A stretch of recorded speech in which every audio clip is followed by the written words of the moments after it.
Hello Dream Team, and a very warm welcome to this week's episode of The Good, The Bad and The Rugby. Good evening live audience! Hello! Will you give us a cheer if you'd like to keep the Haka? Give us a cheer. Hey! I'm ready to speak now. Okay.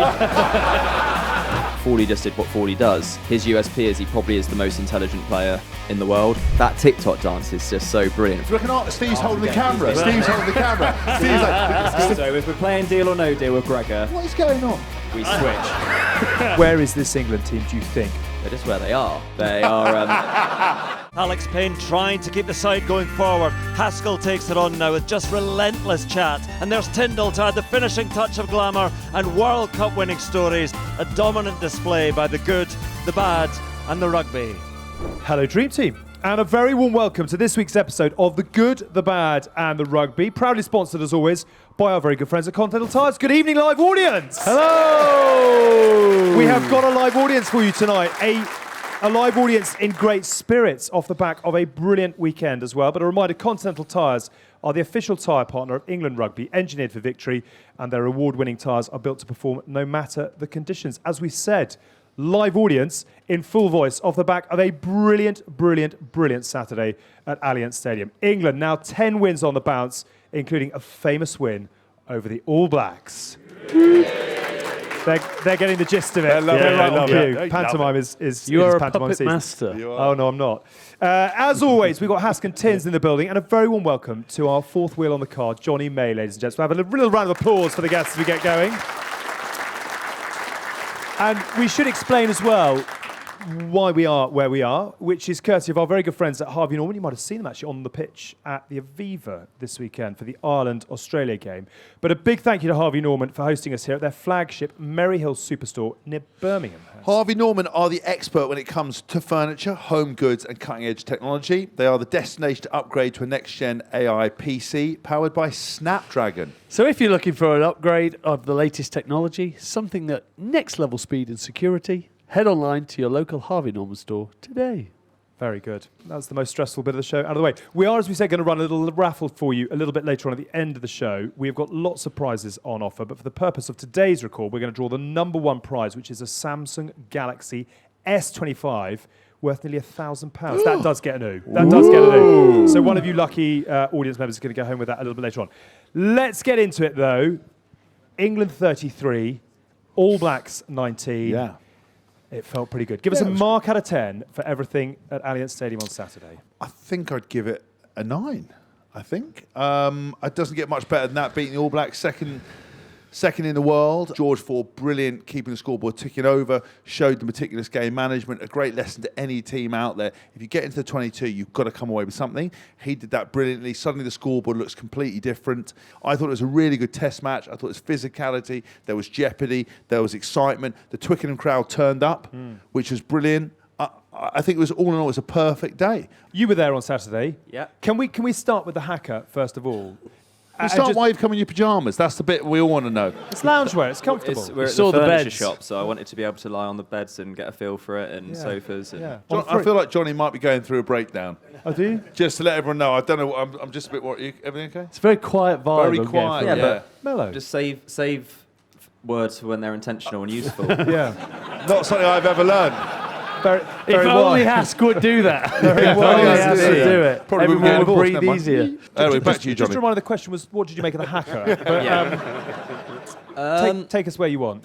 I didn't see the Haka Right. because I watched the game. I watched the game inside. Okay. Were you facing a wall or something? No, I prefer watching it. I was working the game, like speaking to They people didn't- in they- hospitality. Was it like me? They didn't turn the TVs on until... No, they don't turn the tellies on until the game Until the starts. game starts. But I do. I know it's probably a bit of a boring answer, but I do prefer watching it on telly because I can see it better. Yeah.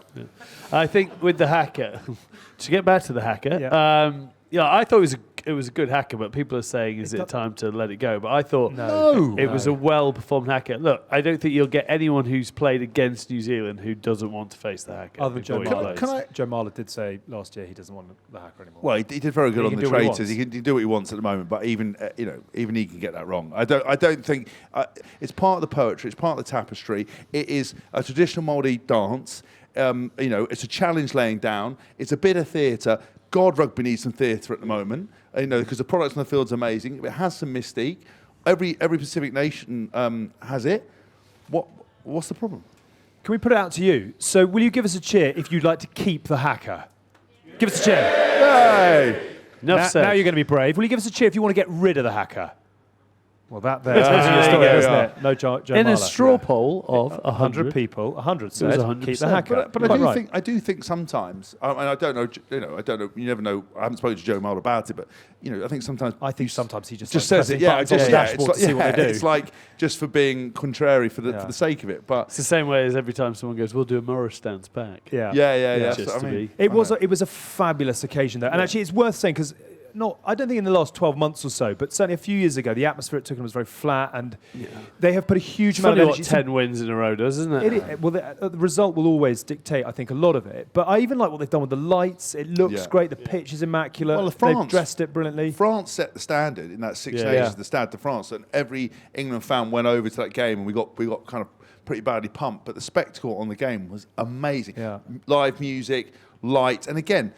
I remember speaking to the guys at Twickenham. Said every time they play music, they get these sort of angry letters, and they're not emails because the people who write them don't have email. They write them on Sent by parchment owl. using quill. I think one of the foxes, that fox that Yeah. they found, had just dropped one off. Drop one off. actually. They've got owls delivering. They've got wax seals on them, and so they go, don't play music. But that's because it's not for them. It's for the younger generation that if they can get a ticket at Twickenham, are slightly coming through. So I thought his atmosphere was very good because I actually watched one of the Mills Mullina talking about kind of Twickenham and the hostile environment. Yeah. I never knew we were that hostile. I think in Wales they were hostile. We've talked about that before.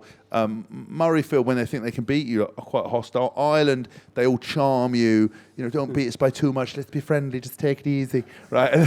Don't. There comes the Camp Irishman again. Take it easy. No, don't beat us by too much. And the game starts. We'll kill you. We hate you. We hate you. And then after the game, fair play today. You did a good game. You did a good. Have a pint of Guinness for it. Right. That's what they do.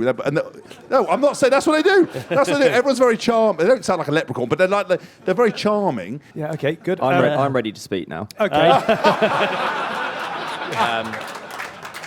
So yeah, I've listened, and then I'll bring it back to point.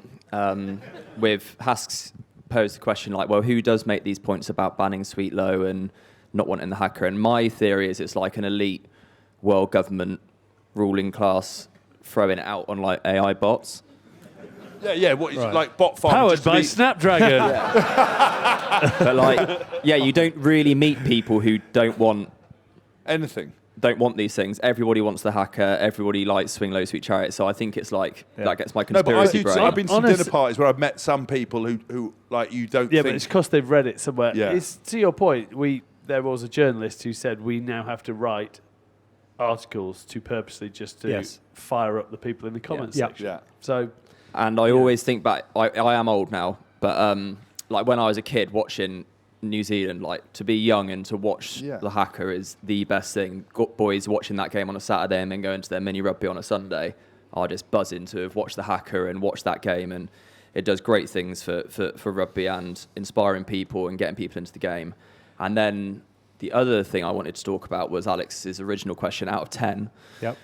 What do we give the performance? I think like a really optimistic 7 because it was I agree. fantastic. But there was moments of foolishness and looseness from both sides. Like we get a 7 out of 10, and it's a great 7 out of 10 because we can be so much better. And our line out wasn't good enough, and that will give Steve sleepless nights. But he will fix that.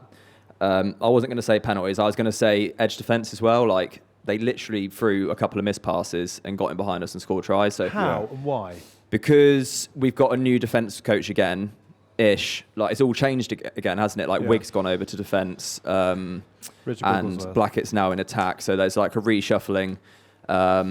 Boys went on a Lions tour, so there's like a few cohesion issues, new coaches, players in new positions. So yeah, that should be something they can fix. They're obviously trying to get high on the outside, but New Zealand are smart, very, very good team, and they would have seen we might be able to get them. I saw wingers in the line speed in that Australia game, and the weather was horrendous, and Australia couldn't execute, so we forced errors. And against Fiji, you're not really competing against shape, you're competing against very, very good individuals, so easier to shut down. So yeah, if we sort out our line out and edge D, like we literally got broke by a couple missed passes, which could cost you in a different game in a different time. But yeah, overwhelmingly positive, a fantastic game. We got tested. We had to claw back momentum when we went 12-0 down, when we got a yellow card. There was balance to it. There was some great D. There was some great game management from 4D. And there was some, it's funny, like 18 months on, like I wasn't worried about us scoring points. And that was an issue for this team 18 months ago. So a really, really, really, really, really positive 7 out of 10. I like that. Michael? Yeah, no, I agree, but I would have brought penalties in there. We had 12 penalties that we just didn't need. Mm-hmm. I would say on the defensive side of it, they have been exceptionally good over the last 4 or 5 games. So I think it might have just been someone who's been smart and actually spotted a little chink and an opportunity. But in what way has England's defence improved under Richard Wigglesworth? Where has that do you remember when from? Steve came in and it was like Six Nations after the World Cup? Yeah. And it was like, or maybe it was even before, and it was reckless, wasn't it? Do you remember there was? Well, they had Alid. They had Felix Jones running an aggressive blitz. Yeah, and it then was just Joel not. Ab came Yeah, and before Joel Ab came in, it was just we were conceding points, like it was reckless. And then they chilled it out a little bit, and then it's just evolved, hasn't it? And it's got, like Tins has said, we've defended very well, and it's been tighter. But it obviously isn't the complete package yet because it got exploited. And the best thing about getting exploited is it gives you the opportunity to reflect and learn and develop. I did a video post-game, and I really wasn't sure what to say because when I played, I was never very satisfied about anything, and I always wanted to do more and be better. As a team, you always scrutinise it. You always want to do more, always want to do better. I think Johnny, they probably would give themselves a 7.5 out of 10 maybe because of the line out, because there's breach in defence. But as like a fan, now, at what point do you go, actually, that was really good? Because like, if you think about it, the games that made up the 9, I haven't really played many Southern Hemisphere sides, but Australia, Argentina, but not many. Hadn't played the All Blacks, hadn't played South Africa.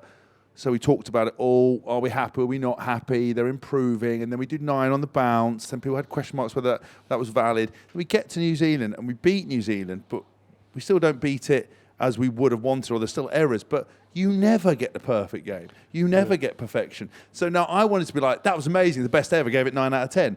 But then in the back of my mind, I'm like, we've got Argentina this week. What was if we lose? What was if we lose against them? Lads, whatever you do, don't do a TikTok dance. Yeah. But that's what I mean. But I think actually in a moment in time, I'd just be like really excited. So here's a question for you: for the three of you who've each done it, is it more special to beat the All Blacks than beat South Africa? Yes. Why? Because we did it once I did it once in my entire career. The All Blacks were the most winningest side of all time, and England could not beat them for love nor money, apart from when Tins was playing. But there's a big generation gap between us playing. So for me, they would. We played together 30 times. Yeah, we did. Yeah, but still, we still, we're still a big gap. You're the oldest. No, he is. Oh, yeah, but you're I'm not the youngest. You though, do. You haven't gone through puberty. But that was a mistake. But now you would say, if you're going to test yourself, because I said it in my video, you'd want to be playing South Africa next weekend. Yeah. Because you'd want to go, wouldn't we beat the All Blacks and then see where you stand. Now, I don't know where we would stand against South Africa. I think probably we would come second best because I think they are incredible, and I don't think many people can beat them. But the difference I keep saying every week is, and why these New Zealand pundits need to have a long, hard look at themselves, is they are believing in yesteryear where teams will win and beat everyone consistently. And there was one guy in particular, I don't know what his name was, he might be a famous All Black, I don't know. No, he's a radio. But he's a radio Watson guy that literally wrote kind of the eulogy to the sort of obituary to All Blacks rugby. It was like he pinned the blame on Bowden Barrett. He was negative. Scott Barrett insulted. And it was like awful. It was just absolute like tripe. And every time that you watch anything, they're all so miserable and so negative. It's like, guys, first of all, it's a game.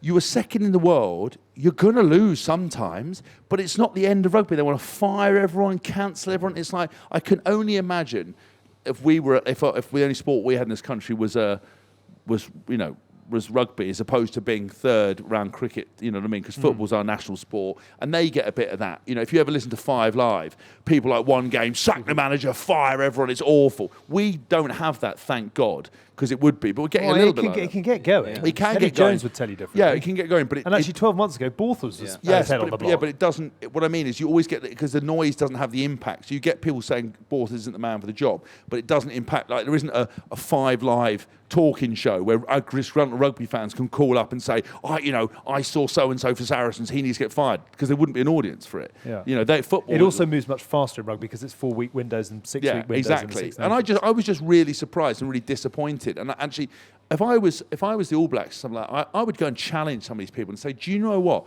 You're speaking about people in our team that no one on that All Black side put anything less than 100% effort in to try to beat us. Not one player tried not to win. Not one player did anything not to win. And it didn't go right because that's the nature of sport. But to be questioned and insulted and to have that level of misery, I just don't understand. A lot of them need to have a long, hard look at themselves, because I think it's a really sad indictment that people feel free, particularly on social media, to go in and knife people to that degree. It's a game. Did anyone's life change since we won in England? Mine didn't. Did any England boys? Probably not. They've got to train again. That's it. It's meant to be a bit of fun. It's sport. It's not meant to be life or death. And they're making it life or death, which I hate. A passionate defence of the All Blacks from James Haskell. Does that get a round of applause? I think it does. One in, all in. Well done, Has. Well said. And I hope that, we'll come on to the fact that Wales have got the All Blacks this weekend. I reckon there might be a little bit of bounce back from those in black this week. I might have a bit of an interesting perspective. Here we are, John. There you go. Oh, my God. It's interesting. We gave our scores out of 10. And there's two things I think in rugby at the moment, and there's the performance side of it and the circus around the game that gets scored, and that's maybe what Hass was saying. As a spectacle and an event, it was a 9 or a 10 out of 10. As a feel good, it was a 9 out of 10. And then there's the performance score. So me and Tins gave a performance score, and so much of the talk around rugby at the moment in the climate that we are is that circus chat, the feedback after the game, the social media, the tabloids, and then for the players, you've got the performance side of it. And it's just interesting because you look at the game for the All Blacks and it's the circus is saying not good enough and they all need to be sacked and X, Y, Z. And the performance side of it for the All Blacks is they missed touch twice and then they did a weird thing after half-time where they got a penalty and did a tap and go and then kicked high ball. And those are the fine margins that can change a game. It's really not that drastic. But that's the dilemma for players playing in the performance world, is that the circus is what grows the game and gets people here tonight because we want to talk about it, and that's what gets people on their seats, and they love Henry Pollock and they love the TikTok stuff. So it's a bit of a dilemma, and it's funny. I'll talk about Fordy because we're a year on from him missing a drop goal and a penalty in the same fixture last year, and everybody was saying how crap he was, and they were saying it the first 20 minutes. How crap he was, and he's not ready, and Fordy is the most resilient, straight-thinking person I know, and he literally lives. Does it ever get in the head? It does. I don't think it does. I spoke to him after that game, and he says I feel like shit, and I feel like I lost the team the game. But he stays in that performance realm, and it's funny because although it's on the other side of the scale, everybody's just doing the same thing because they're hyping him up to be this amazing player now. Yeah. And 12 months ago, he was and he's not. He's just 40, and he's just gone out and done what he's done. So it's interesting. There's two realms of rugby. There's the circus and growing the game and the reactions and the drama, and that's what grows the game. And we had an amazing event at Twickenham. We had the Haka, we had Pollock licking his lips, we've had post-match dances, we've got 4D redemption story, 0 to hero, we've got 10 games in a row, we've got conflict on the side of the All Blacks, they're terrible. So there's loads of talking points, and then it's still, like Huss says, it's just a game of rugby, and there's some things for England to do a bit better, and there's some things for New Zealand to do a bit better. And it's a game where it was close, and on another day New Zealand could have won, and they're both very good teams. But it's just interesting because it's so simple and quite boring. The performance chat. Yeah, but that's the difference. But that's the realism of it. New Zealand could win next week, and Argentina could beat us this week, and the margins are so very small, and it's really not that drastic. You've got 40. It's just 40 still. He's had a good game this time, and he didn't have his best game 12 months ago. But it's just the nature of the world that we live in and the rugby environment is that we have to have this circus alongside the performance round because it's what grows the game and makes people watch it. I just love the world according to John May. Yeah, yeah. It's just very simple, isn't it? But it's true. You've got to embrace it. You need a South African fan because they care so much about their team. You look at football, everyone is that passionate about their team. You know, England, you look at it compared to last year, everyone's just elevated their game since last year. The summer tour has helped bring on more talent. You look at that game on Saturday, Marrow, 24 tackles, just was everywhere defending. I thought Coles had a good game. The Underhill is proves he's a test machine, just comes in. Ben Earl is incredible. I mean, to turn up for 20 times and still make nearly 20 tackles at the same time. I thought Roebuck's proved himself now as a real quality with everything he does and how he fits into. Dingers is just a glue player. Yeah. He's still got his time to come, but I was happy he scored on the weekend. I think he's still finding his feet, Dingwall. Lawrence came back in and did what he does. I think Feiwa Boso, again, every time he gets the ball, I feel he's now that player that everyone sort of expects to either make a line break. He does look like he'll make a line break. Yeah. You've just got the team that is performing at a higher level, which makes Fordy better because everyone around him's doing their job slightly better than and we know he's got that skill set. He's had it for years. Mm-hmm. Go back to 2016 where he's just pulling the strings when playing fastball with Eddie, and he would just play out the line, pick people through. We know people don't lose that class. It just comes and goes in terms of how the team performance goes. And it was a great team performance by England. Yeah, they could make a few other things differently, but you could go New Zealand 13th test or 12th test in the year. They're all knackered. It looked like they were that at the time. Australia looked knackered on the weekend, and that's. Well, maybe we should fix a global season, but let's not go into that. Wow, okay. But hot potato. I do think as well that John's point's really interesting because whenever we try to do the podcast, we always try to educate, going like, this is what the media say, this is what the fans think, and this is what the reality is. And the reality is all that the players in camp will ever care about is about the performance, about trying to get that better game. They'll be quite critical of themselves. There will be real disappointment around that line out because that's pretty unheard of. But you do have to get the balance right because when fans see big moments, they watch that and they think that's the whole game. So someone makes two big runs or scores a try, they're the best game ever. What's interesting is when you go back and dissect the stats and look at it, and again, they don't give you the whole picture, but how much possession equally teams had, what was the difference between the sides. I'm always blown away because I come off a field thinking I've seen something. I'll sit down with you the next day, Tins will go through it, and it will be like, actually, we only got one more turnover then, or we gave away a couple more penalties. And it's really interesting about the duality of the spectacle, the praise, but actually what the players see, what the players think, and what's important to the players. And a lot of the stuff that we as fans now think's important doesn't permeate that, and it's really weird. All the stuff that we talk about, the conjecture, doesn't ever get filtered into that. It's always about they'll have a moment, they'll celebrate. Yes, with social media, it's a bit harder because I tell you what, I'll put money on those guys who did that TikTok dance. Probably having a few second thoughts, thinking and seeing what the reaction was to it. Luckily, it's been really positive because we beat the All Blacks, and it's great. And I don't judge. I've done plenty of stupid things on social media, but it's just interesting that they would be connected, but the rest of the team would be coming in. And your biggest thought as a player after these games: did I do enough to keep getting selected? How can I improve my game? What's my training going to be like? How does my body feel? What are we going to do? It's really important we see it out from Argentina, and then on to the next job. It's a very different mindset, and I think sometimes it's not necessarily portrayed like that. Put a bit more detail for us on George Ford. I know you said that 12 months ago he felt it wasn't great, and this year he'll have felt it was what he's meant to do. But what was it about his game on Saturday that was so instrumental? Well, I was with Will Greenwood on the day. He said he thought if George Ford played for the All Blacks, they won.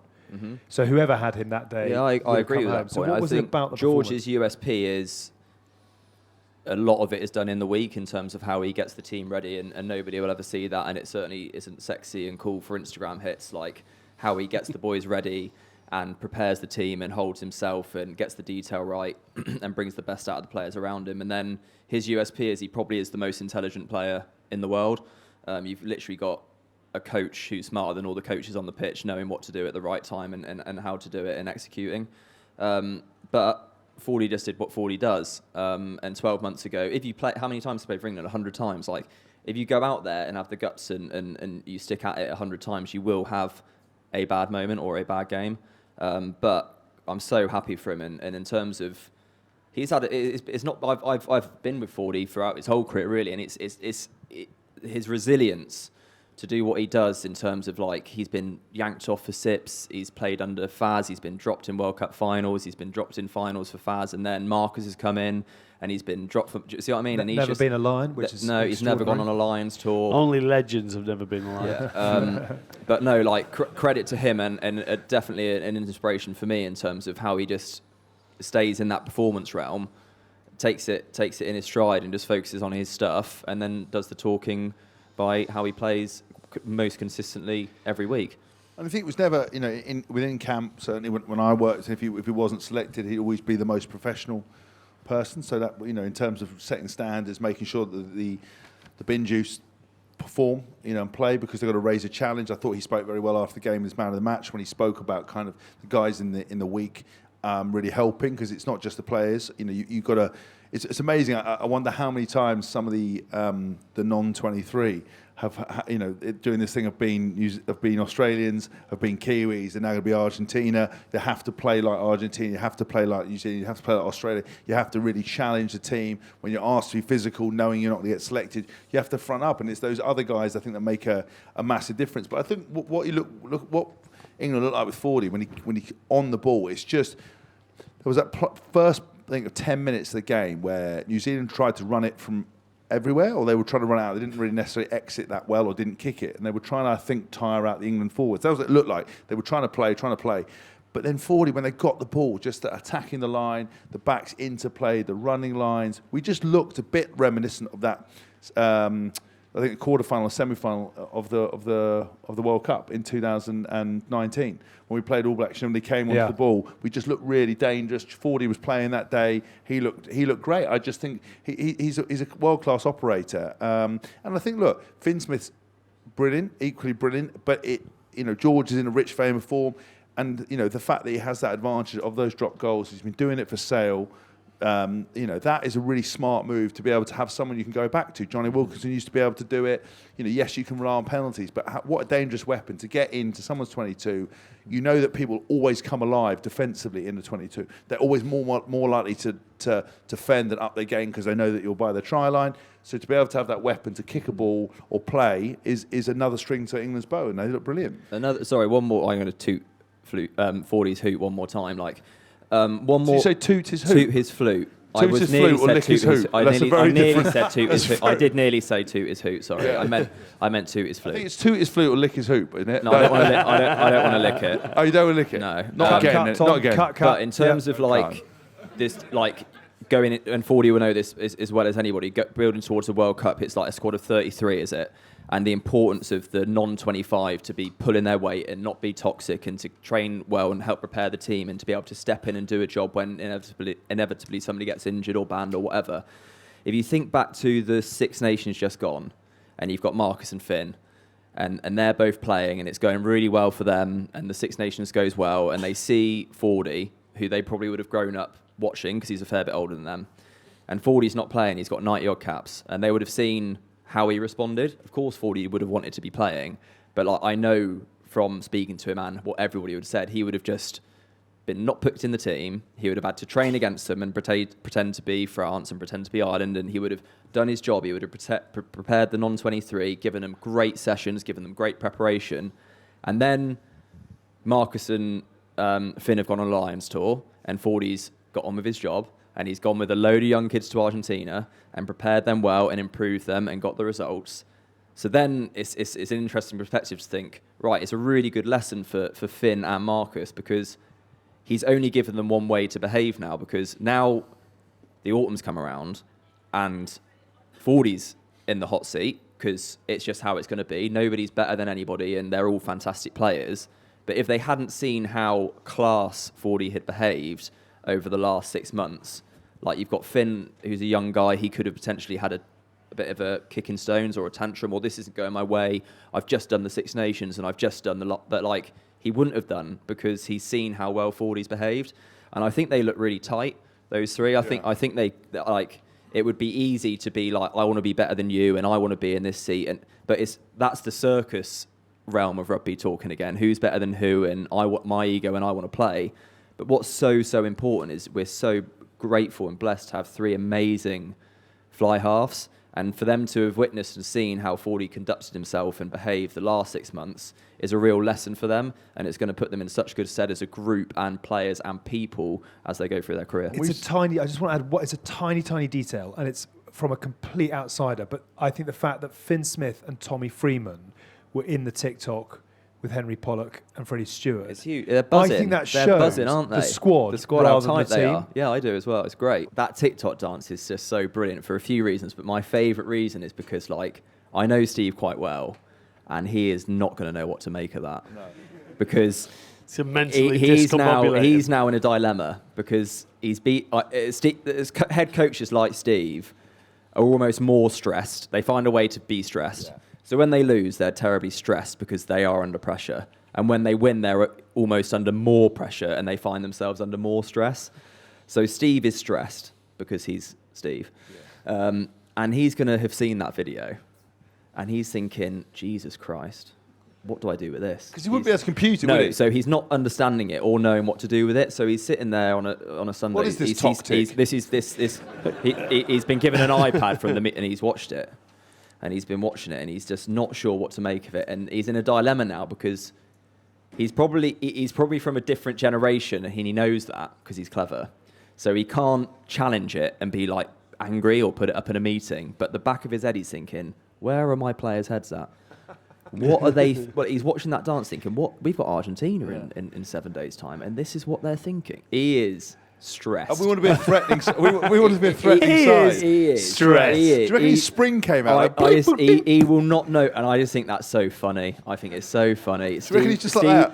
He did say once, though, I want them all to have 1 million followers. I'm not entirely sure he knew what he said. No, I think it was a line written also, on a piece it's just of the paper. fact that I love Henry Potter, brilliant. He's wearing a hairband and like they're all doing Irish dancing, and it's quite effeminate, and I quite like that. But it's like threatening England side, but also available for dancing weddings and bar mitzvahs. You know what I mean? Mate, it's like maybe they're bringing Savannah Bananas out. They'll all break into a dance on the pitch. It's great. I wish, like on reflection in my career, I wish I had the confidence and could let my hair down. But like for those boys to be living it in the moment and having fun and celebrate it, I think it's brilliant. It's hilarious. Do you know if they had a good night afterwards? I really hope so. But like, and then everybody's in the circus world. They'll be like, well, they better play well now because if they lose, it's because they did a dance. Yes. And it's like, no, it's not. They're young lads and they're having fun. And it's like Alex said, that is a great point. Like Finn's in there, Fremo's in there, and they didn't play, and they're just as happy as those other lads. And it doesn't matter. It is just a silly dance, and everybody will talk about it. And I wish I could have been a bit more like that because I would have been thinking, Jesus hell. I would have been thinking, I've just done a silly dance. It's been watched across the world. My goodness, I better play. But those boys I think they've come through this realm of circus a bit more in their upbringing, and it is just a fun dance, and they're having fun, and it just shows it shows disruptive. Like, no. I think they just did a fun dance. No, but what I mean is my mentality would. I think they just did a fun dance. That's fine. But for me, it'd be like that's the same way Henry Potter licking his lips. Like, I'm sorry, it's not contrived. Like, you know what you're doing. Like, you don't accidentally lick your lips. I think it's, and I back him for it because it's creating stories, and he's backing it up with the play. These guys knew putting that out there. Like, you don't. It's a silly dance. It's fine, but. They're old enough when you press send, you know where that's going to end up. Yeah. Like I would have problems when we used to first do the podcast and I was still playing for Northampton. I'd go back and say things and I'd be like, fuck, I do the podcast now. It's very clever though, because it gets through the RFU window of what you can publish because it's got more than 3 of them in it. Yes. So actually, Yes. it makes all. I mean, they've thought about it. They've thought about it. You need a certain number to be able to post. Maybe Steve's a step ahead and he's been like, boys, come here. Do you reckon Steve's After holding the the game, camera? Steve's holding the camera. Steve's been like, boys, we need to grow. We need to engage. Fellas, come here. We need to engage the fans. We've got them. We've got the fans on board. They loved it. What we need to do now is this. I've seen this. My son sent me this. Let's do that. And Steve's holding the camera. He's like that guy. He's like that guy who's got. Hey, that's Mr. Gilmore's jacket. Imagine if Steve. I wouldn't put it past him. He might have thought about this and be like, "We're going to front foot this." I think he's onto something. So we're going to front foot this and get ahead of the curve, and we're going to do a dance. Put your hairband back in. Also post game having Emma Raducanu and then Simone from Bridgerton in the change room. Yeah, he might have an algorithm for engaging the circus. As much as he's fantastic at the performance, Do you think that's what he's done? he might be onto you, you lot. Yeah. But He might know how to get you ticking But on what I mean TikTok. is, I think they've done. I think the thing with it is if you can pick it up and put it down and not genuinely care, that's what I mean. It's contrite. It doesn't matter.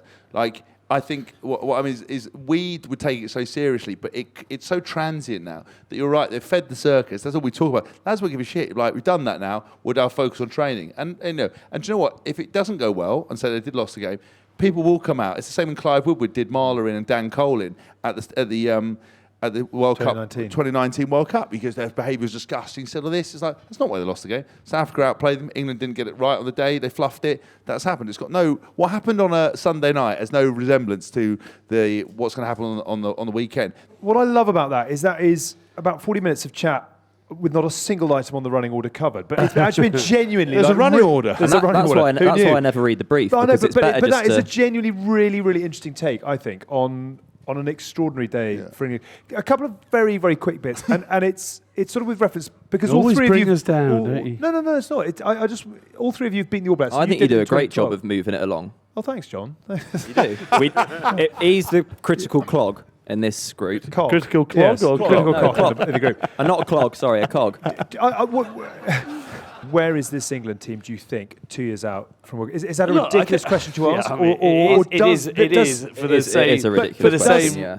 So on point and on theme of tonight, like I feel like I'm living in parallel universes because I'm going to answer the question in perspective to the circus and performance. I love this, John. So like the It's circus answer is like this Compartmentalise it. England team is in the best possible position. We've got the POM squad. We've got strength for depth. We can play attack. We can play 10 on the bounce. Yeah, we've we can. won. We got 10 on the bounce. We got 2 years out from a World Cup. We've got Maro as captain, and he's prime, and he's going to take us all the way. And Nominated for GQ Man of the Year. GQ Man of the Year. We've got a perfect Sexy. combination of experience and youth, and That's the research you do, isn't it? and everything's so exciting, and that's what grows the circus and grows the Pollock game. mania, don't leave that out. Pollock mania. Ford is hero to zero. Yeah. Zero to hero. So that's like the circus answer, and like it's all very exciting and everybody's going to get behind that, and that's what grows the game. But like I just said, there is unfortunately in professional sport no bulletproof roadmap to winning a World Cup in 2 years' time, because we saw with South Africa in 2019 they weren't really that good all the way up to it. Careful, be very careful. Even up to the semi-final where they just scraped past Wales. And then they win the World Cup final. So, like, in the performance realm, this is such a boring answer, but it's the truest answer, but it certainly doesn't grow the game. Where is this England team right now? They're just where they are. They are... And that, ladies and gentlemen, is science. Thanks for coming. Let me just finish. That's the end of the show. That's maths. It could be... It Turn could off be, the lights. We're it done. could be my last show with you guys if Tom isn't happy. On But performance relation. performance yes. relation, like, they The play... circus wants more Where than I John. lived, in performance, is like... It's just so simple. It's like, how can we learn from last week and get better? And how can we prepare to play a good game against Argentina? And that's where they've got to live. That's all they can do, is just go week by week and learn and improve and prepare. But that's quite boring answer. But I actually think you'll see them get better, because I think this is a team that will thrive on enjoyment, and I think they're starting to enjoy themselves. And I think, to go back to Hask's and Johnny's point in terms of, having the TikTok dance, it's out of Steve's remit, but it's their norm. Yeah. And I think now you're starting to see that build, and I hope that it continues. Because if you follow Ardi Salvea or anyone like that, and he has carver time after they've won or whatever on the night, and they video that, and they've been dancing for years. Yeah, him exactly. And his brother. So I think it's just, you've got to enjoy the environment you're in, and I think Steve isn't one that necessarily does, but if you've got someone like Lee Blackett or Wiggy, who is able to bring that fun, Wiggy did that Monday in the World Cup. social media. Imagine we did that. Imagine if it had social media and it was Martin Johnson, John Wells, Graham Roundtree doing a TikTok dance. And I'd done a TikTok dance. I mean, I was Imagine if ahead of my they'd done a time. TikTok Imagine, dance. no, they would never do a TikTok dance. Imagine that. People Yeah. just, and like Martin Corrie would be in the Where's squad. Hask? He's Moodos dead. would have been there. I reckon I reckon I'll be dead. Well, he seemed all right last night. No, he's Do you dead. reckon, though, just on Johnny's answers, that in a home there's just a wall and he's got like a stone, he's just writing ancient runes on the wall, and like there's circles and sunsets and stuff like that, just like making fourth dimension, the fifth dimension. It's all just noise, and it just comes back to we are where we are. Now, in the universe, time, space, now. I want to ask about, obviously, the final game of the Quilter Nations Series for England this weekend, England against Argentina, but that obviously leads us on to Argentina's result at Murrayfield. And you think Kiwi fans have gone hard at their team. Scotland booed off. John Barkley, friend of the show, it was a disaster, he said on TNT. The unravelling was spectacular. Andy Burke on the BBC, those fans who loudly booed their team from the Murrayfield pitch will be entitled to wonder what will the next step ever be taken, and could someone else do better? I mean, Scotland are going around in circles at this point in time. Where are they off the back of 21-0 up, down to losing just at to home? flip on that, I think that's again going to a little bit of extreme of even booing them off. Obviously, you would not expect with 24 minutes to go and you being 21-0 up that you're going to lose that game, especially not concede 34 points, 33 points in 24 minutes. Is that one of those games that is a coach killer type thing? Is that the sort of result Yeah, where everyone but goes, right, we I have think- now got to deal with this? Yeah, I think unfortunately for Gregor, and whether he likes it or not, and we've both me and Hask have said it. It's like, how many years can Scotland keep, threatening, taking scalps, and then it not leading anywhere? And I don't think Gregor's a bad coach or anything, but do they need a change in environment to try and shake it awake or whatever? I mean, I think it is a bit a mentality thing, and whether it's the time, 2 years out from a World Cup to try something different, just because maybe you need to. I have no axe to grind with Gregor Townsend. I'm just asking you objectively because I'm trying to think about it. There is some missing piece, because you can't tell me that they've reached their sort of glass ceiling or limitations, that it's that as good as they can get, because they are going ahead of size. They are making some size at ordinary. They have one of the best, if not the best 10 in the world, pulling the strings. They have that dynamism. They love to harp on about they're a small nation with this and that, but they're up there competing and pushing teams.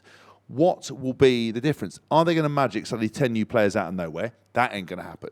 Could they bring in another coach from somewhere to give them a completely different perspective? Yes, that can change. We all know the difference that a new boss can make, a new coach can make, with just some new ideas and some new tweaks. Do you bring in a new assistant coach, which brings something different to the party? Because otherwise, if you keep doing the same thing over and again, expecting a different result, it's a definition of insanity. Now, I don't know whether being harsh. I don't know what's going on in the squad. Gregor Townsend is a legend of the game. I think he's brilliant.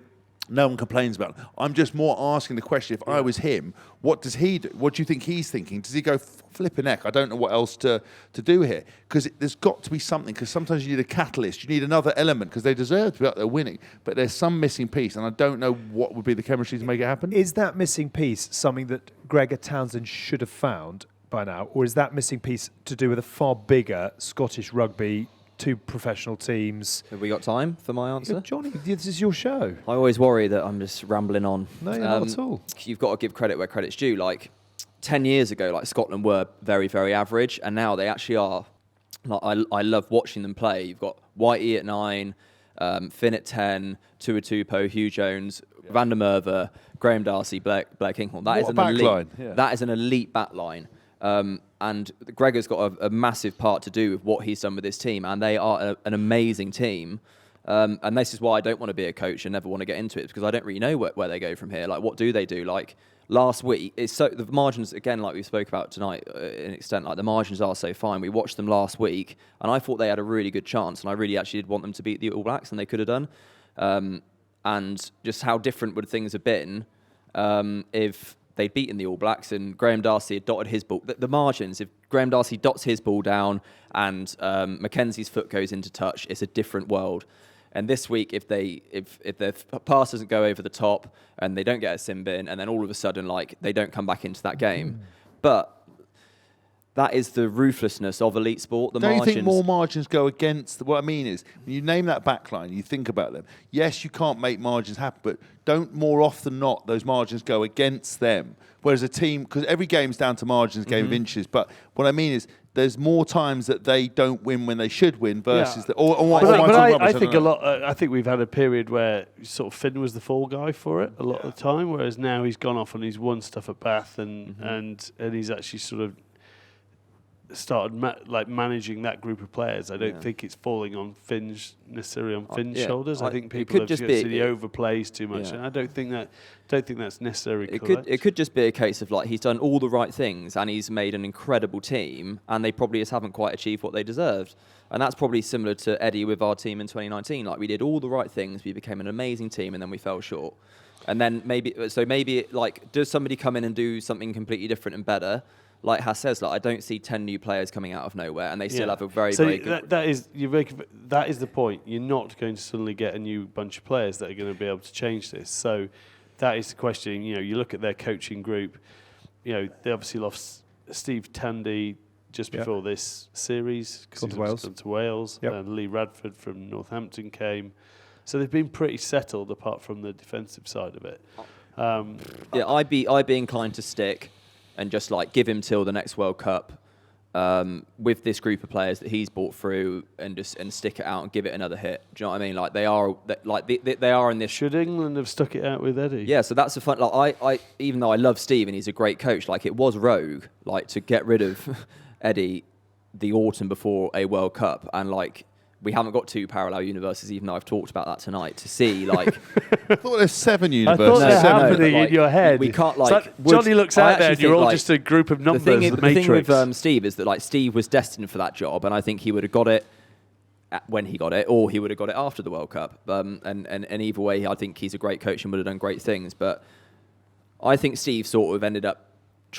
came in and tried the new players and tried a new way, and then ultimately sort of fell back to the group of players that Eddie had and the group of way that Eddie played to get us through a World Cup before he did. So he sort of like held the ship, thought he could change it, kept the ship the same, and then after the World Cup changed it. So there's no right or wrong, like, and that's what I mean. Like if they get rid of Gregor, I can see why, because they haven't quite done as much as what they could have done with such a fantastic team. But Gregor's responsible for building that fantastic team, and if they change, is somebody going to do something much better? We don't really know, because I'm talking about parallel universes. I don't think that... What's that mathematical theory, though, where if you've had the same results and you get another chance to pick it, you should always do the change? That's game of deal. If you have the opportunity to switch at the end, you should switch. Why? Because theoretically, at the beginning, you had a very, very small chance of having it. So to change, even though you can't get your head around it, you give yourself a better chance. Good. You're all learning something tonight, Johnny's aren't you? world. There you This go. guy's like, his brow's completely furrowed. His eyes, he's like making notes. He's like folded inside himself. He's like, if we're going with deal or no deal, yeah.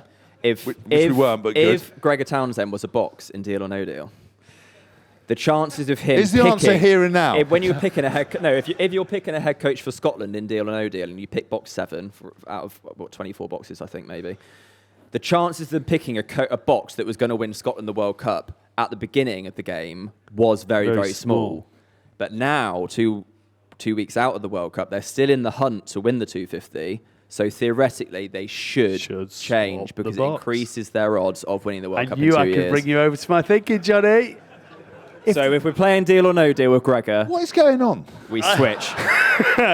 I can't wait for our social media to do the little meme that's going on. If GSRU make the change off the back of that, the game is gone. Absolutely they probably gone. are watching. So I'm going to give you the other results, and you can shout out if you'd like to make a comment. Otherwise, I will move on. Italy 14, South Africa 32. Having done it with 14 I'm talked out. I'm not going to make any comments. Red cards and yellow cards are ridiculous right now. They need to sort that shit out. Right. Like literally, we can't go on in the same way that, if anyone saw a couple of the clear outs from Italy that were definite red cards that they didn't even get flagged up, the hit on James O'Connor that was shoulder on head that didn't even get flagged, and then you get someone, if you freeze it on Mozart, he actually doesn't even make contact with his head. It's just, I know that it was illegal because he didn't leave his arm, but it's still just a penalty. It's getting out of control. You said this can't carry on. This is rugby. It It will will carry carry on, on. and it shall carry Okay, on, I will and nothing whinge will about it, change, but and then then, we'll just have to get winded. But yeah, it's really starting to ruin the game. It needs to get sorted out. Which leads us nicely on to Wales 24, Japan 23. Eddie Jones said afterwards he wanted to kill someone Yeah, but because of the way the TMO went. Well done, Wales, though. Do you want to do that? Are you going with Well Wales? done, Wales, for a win against Japan. Well done. Wow. And celebrate how Wow. you won the world. No, And I'm there being goes facetious. Western Mail tapping away. Look, let's be Oh, yeah. serious though. It was important because It it was. keeps them maybe in 12th, so they actually get the right side of the Yeah. draw for the. Although Rugby World someone Cup. said it, obviously now that they go into the World Cup draw as a second-ranked team, not a Right. third-ranked team, which they said means the difference between going out the pools or the quarterfinals, which I thought was a bit harsh. But you never know, No, but Wales. It on can a serious- change quickly. On a serious note, like, at the smallest of margins, the smallest victories, things can grow. You know, from the smallest seeds, big oak trees grow. Let's see. Philosophy everywhere today, Yeah. ladies and gentlemen. Let's see what happens at the back of it. Sadly, they are playing New Zealand.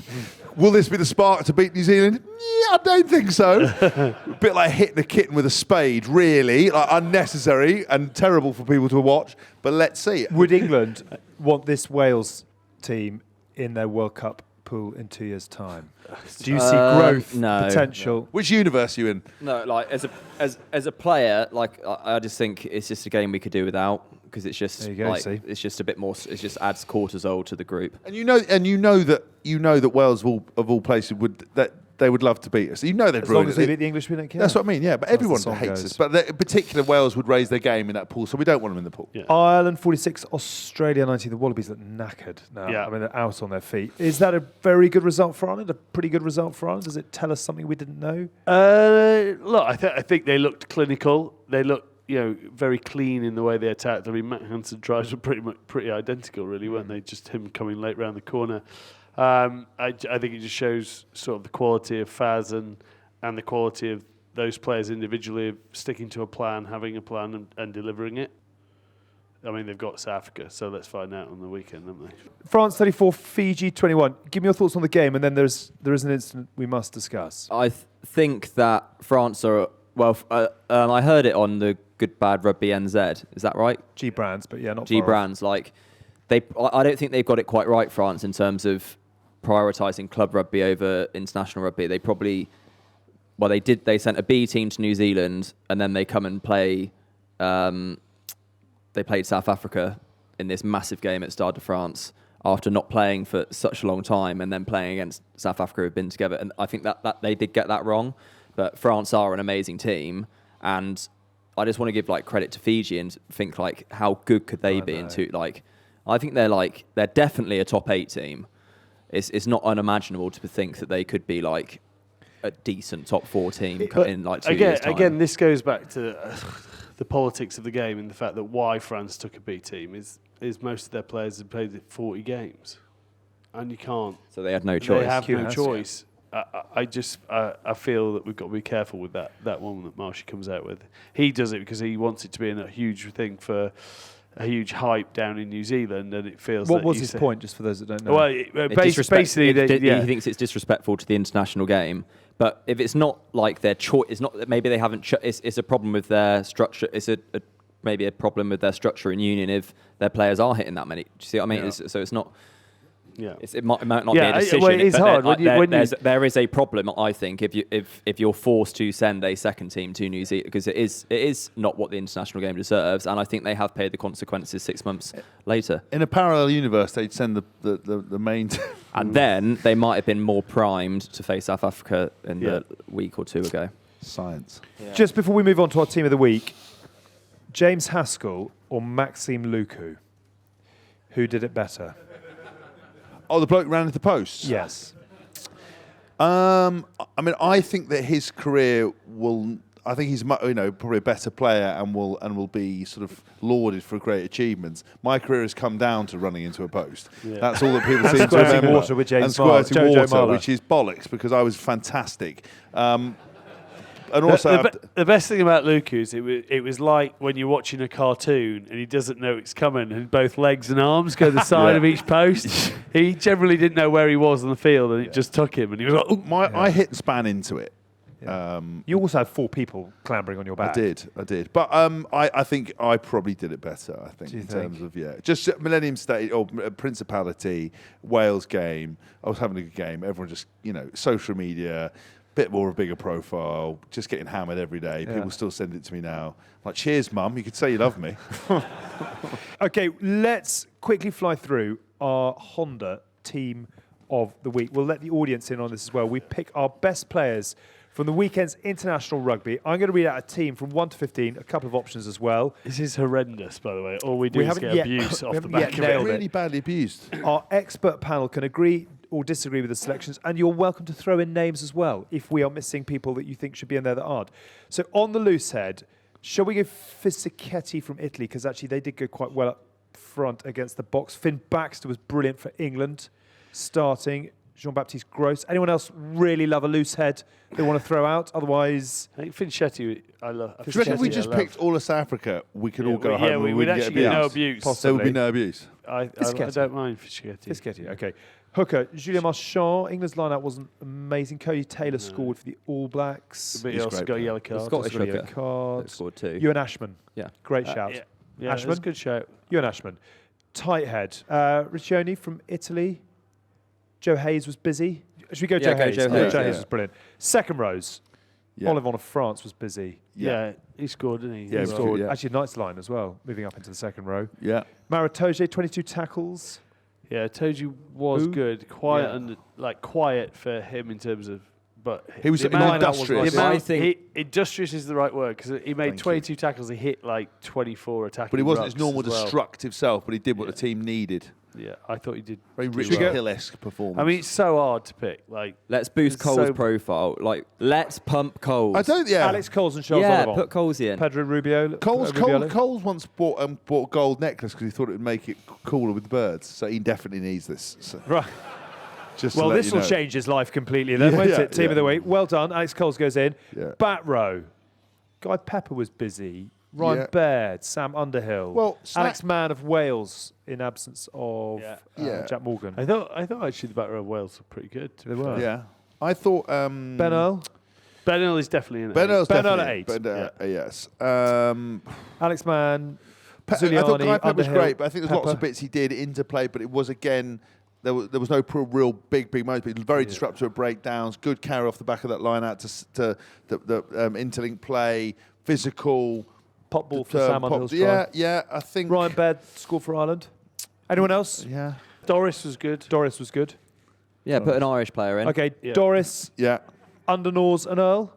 Yeah. Alex Mann, Zuliani was good. Get him in. Get him in. Right. We need some Get him in. Italian support. I Yeah. love that so far we haven't picked a South African. This is going well. Yeah, Oh, the abuse. You can Jesus. pick up the abuse off the back Especially of that. not in the pack. Who as are we- well. we're Oh going- God! No. Should we? Well, we need to. Hold on. We need to rethink this. no. Do you I want to start can't be again? bothered. No. In all fairness, none of their pack did very Right. much. So I'm going to pick back row. Doris, Oh God. Zuliani. We've got two. Yeah. Zuliani. We've got Undernaws a now. sort of 6-8 heavy back row and Ben Earl. Yeah. You- Perfect. You Yeah. could have said Grobler as a hooker, but Did he play football? We've got didn't he? Ewan Ashman. yeah, Scrum yeah. half. Jamison Gibson Park. Roy Gard went well for New Zealand. Mitchell did well as well. Mitchell did well. Mornay van der Berg for his try and assist. But, should we go Gibson Park? Yeah. Yeah. Yeah. Everyone's like, yeah. Yeah. We want Move to on. go home. Yeah. Car 10. park is running out. 40. 40. 40. Yeah. 11. Faye Waboso, Wakanagolo, Carreras was busy. Wakanagolo, Can I surprise you? I don't know. Faye Carreras. Good shout. Okay, Carreras goes in on Carreras, the guys. left. Centres. Can you pick Tins, 2 centres for our team of the Come week? on, Tins. Two centres. Yeah. Yes. Ollie So, Lawrence. Ollie Lawrence. Oh, one minute, Deporter for France. one the All Blacks Deporter play. for France. All right, They're both Deporter. outside Yeah, centres, yeah, but- go on, yeah. Doesn't matter. We can do it. Lawrence plays 12. Yeah. Fine. Do that. Tom Roebuck, Rav Matunda for Fiji. Any other good wingers? Lester Ganuku, Mac Hansen. He was Potential sharp. top. He was at 15, but Yeah, you got He to gets get, 50. He get probably Hansen. goes Yeah, 15. he gets 15. He stays Okay. at 15. Yeah, he's so got Hansen at 15. Roebuck. Roebuck. Yeah, give it Roebuck. Roebuck, Yeah. yeah. And do we go with... Who Did you put Are we Deporter in Carreras? it? There we Yes. are. Yeah, So fine. we've got the final team, yeah? Yeah. Yeah. What a shambles that Yeah, was. Somehow, that is our Honda Team of the Week. We're going to talk to you about the all-new Honda HR-V, Hask. Whether it's taking the kids to rugby on a Sunday morning or loading up the boot for a weekend away, the HR-V's got you sorted. Huge space in the back with magic seats to make room for all your kit. And let's be honest, it looks the part too. Sleek, safe, and the heated seats are a must for those frosty training mornings. It's perfect for a rugby family on the move. Check out the all-new Honda HR-V at honda.co.uk. Can we have a minute on the weekend's games, please? Wales against New Zealand, 1953 is the date in lights. What percentage chance, if you're a bookie, what odds would you give Wales? Million to one. That's quite favourable. I'd give them a day off. I'd have a pound on that. Are they 10 to 1? Are they 7 to 1? No, they're not. They've got to be 20 to 1. No, I don't know how odds work. I'd prefer percentages. Okay, give us a percentage then. It's less than 10. It's Less than 10. It's probably 5 or less. 5%. At home, Wales. Okay. Yeah. 5%. So 1 in 20 they win 20 that. to 1. 20 to 1. Oh, that's how it works. I don't get it. No, don't worry about it. Is there any hope at all? I don't think there'll be. I think it'll be 33s to 1. I'm just going to check now. I've got instant access to gambling things, but Can I add to the concern for Wales fans, which is not a terribly kind thing to do at this point in time, but they conceded 54 and 55 points the last 2 times that New Zealand have visited Cardiff, although that was 2021 and 2022.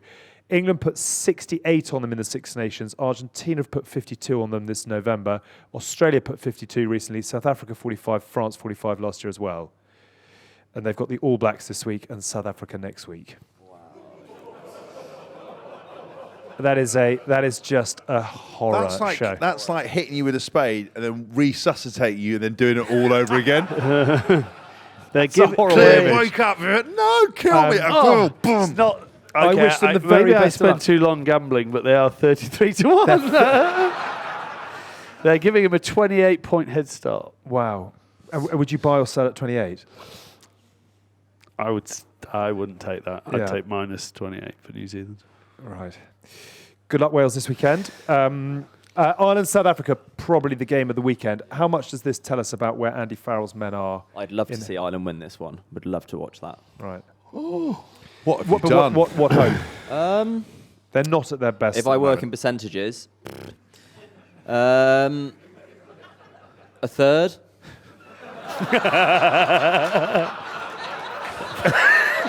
Very good, Johnny. They think I'm not joking. I know. They're going to think. I know. That's that is. They don't get it. No, they do get it. No, they think I'm thick.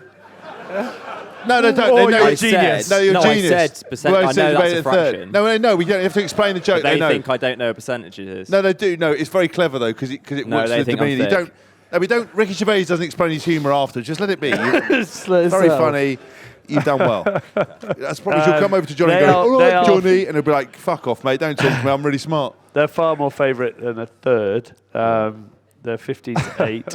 South Africa are 4 to 9. So South Africa have got they're giving Ireland a 5-point head start. Right. Is this South African side beatable, and I if so, guess where? I can't win in this one because both sets of fans hate me anyway because Yeah. I've said something bad about them. Draw would be I nice. think this is a massive test for Ireland because there's been, if you peel back the layers, there's people saying that their average age now is 32. How long? Who's coming next? Where's the pipeline? It's a massive game for them. It's a massive game for Prendergast if he gets the starting spot at 10. There's question marks. Are the centres right? Is McCloskey right? I think there's more questions about Ireland. And I know you just have to... I mean, I read somewhere that they're bringing back Bacchus Bota, so they guaranteed they only play with 14 men because they're getting red cards anyway. They've been to 14 men after 15 minutes in the last 2 games, and they still comfortably have won both games. So there's no doubting the class of this South African side. I think it's a massive test for South Africa, for Ireland, and I'm interested to see. I think it'd be great. I'd love to see them Ireland win it. I think there's going to be a feeling that they want to get back on top. So they're playing the best. It's a great team in the world opportunity to do for it. them, really. Yeah, It's exactly what they would want. Yeah. I'm probably setting myself up for a fall, but I imagine most people think France will beat Australia, given the way the Wallabies are having struggles at the moment, and Scotland should get up against Tonga. If they don't, then there really are big issues there. So the final game, England against Argentina on Sunday. An unbeaten Twickenham, Allianz Stadium in 2025. Yeah, we can, we must, we will. Oh, I like it. Oh, John, nice. profound at the end. What I do want to ask you about is the Nation Series. Have you all seen the news and read the papers today? So the Nation Series is out, and some of you might be wondering when England will next play South Africa. The answer has been confirmed. July the 4th in South Africa, and it is part of the new Nation Series that starts next year, 2026. England are going to play South Africa. They're then going to play Fiji, but not in Suva. They're going to play them in Pretoria. And then they fly to Argentina in the old summer tour slot, and then they will face Australia, Japan and New Zealand in the autumn. There will then be a fourth test weekend, which will culminate with a match between the top placed side from the Six Nations countries and the leading rest of the world team, namely the Sanzar countries, South Africa, New Zealand, Australia and Argentina, plus Japan and Fiji. What's the sentiment here? Give us a cheer if you're really excited about the new Nation Series. Wow. Wow. Less popular than my our work 360. here is done. I don't know where it's come from, and I don't know who's made it. It's an interesting one. I know why they want to do it. Yeah, they want to make, or obviously ranking points mean something. They don't want technically what are known as friendlies to exist, which is the autumn series is technically a friendly. But I'm sort of going to miss the idea of three game tours. I think some of the 3-game tours in the last 4 or 5 years have been some of the best international rugby out there. Ireland winning in New Zealand, England in Australia. We've had brilliant England-South Africa series. There's a build to something. There's a build to promotion relegation from obviously there's 12 teams in the top one. There's going to be 12 teams in the second division or whatever. Yeah, but it's locked out until 2030. 30. Yeah, is when relegation comes in. So not in a hurry. We'll have to wait and see what the first one looks like. Really, give it the benefit of the doubt and let's see where it goes. I think you've got to. I always think like new is quite cool and exciting, so I think let's give it a chance and be excited about it. Okay. I think it's. I think the I'm only very criticism switching into R360 mode. I think in terms of the demands on the player, it's quite hard. That's a lot of travelling in the England player's going to fly 17,500 miles in a number of weeks. Greta Thunberg won't be happy. 3 weeks. No. So I think it's very exciting. This new change, isn't it? Oh, wow, Let's just be okay. positive. Let's just see how it goes. I agree. It's up that we can't moan about them not trying something and knock it straight away. Let's see. Let's see how it goes. And I think, do you know what? Be interesting, fun. I do think the final weekend, where the relevant teams in each of the positions play off against each other, could be epic. Yeah. It will be a Sunday late afternoon 1v1, so it could be England, South Africa on the evidence of current form. That would be quite a special weekend. Yeah. 6 games at Twickenham. Then you would have the festival bragging vibe, rights. music maybe. But you Someone would see have the then deck. the best. The bet you'd then turn around and go you'd be able to settle, not every year, but you'd be able to settle it, wouldn't you? Be like, we are the best, and that's or not, as the case may be. That'd be the great way to solve it. All those ambiguity between World Cups, you'd be like, wicked. We are the number one team. I think that'd be quite nice. Rather than relying on the point system, which no one understands. No. Yeah. Watch this space. We will do more on the Nations Series in due course. Finally, the last thing that we have to do before we finish up is our raffle, and that's to find out which of our audience members has won the top prize this evening, a Samsung Galaxy S5. Anyone really need a new phone? Courtesy of our hosts at Harvey Norman. One at the back. Have you all got your raffle tickets? Get your tickets ready. Tins, do you want to do the deep reach into the bowl of blue? John May can hold for you. Tickets at the ready, please. And the winning ticket is... Blue. It's blue. 26. 26. Hey! Well done, mate. There you go. Well done to you. Round of applause. Dapper, sir. Thank you very much indeed, obviously, to Harvey Norman, who've hosted us here tonight. We've got prizes as well. We can do this afterwards. Oh. Yeah, you can keep calm for now. More prizes to give out a little bit later on. Well done to the gentleman who's just collected nearly £1,000 worth of mobile, courtesy of Harvey Norman. That is it for this week's show. Thank you to Continental Tires, who are the sponsors of the Continental Tires Schools Cup, driving the next generation from the ground up.